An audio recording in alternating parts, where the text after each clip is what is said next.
supporting your newborn's head in your sling, wrap or baby carrier. Now Poppy here is 6 weeks old, and as you can see, there is nothing covering her head.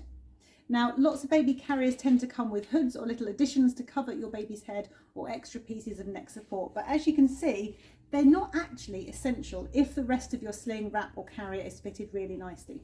As you can see here, the whole of Poppy's spine is supported right from the base of her skull, all of her vertebra, until a nicely tucked under pelvis there. And actually, because this fabric is nice and tight and it's supporting the whole of her physiology, she doesn't actually need any additional stabilising on the head. Even though she's dropping off to sleep now, she's really nicely supported. Now, also that good head position is coming from the fact that we have a nice, what we call pelvic tuck. So you can see here, this fabric is nice and tight under her bottom, keeping her knees tucked up slightly higher than her bum. So she's in a really good position there.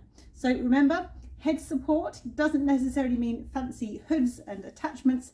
It just means getting the tension in your fabric in your carrier just right.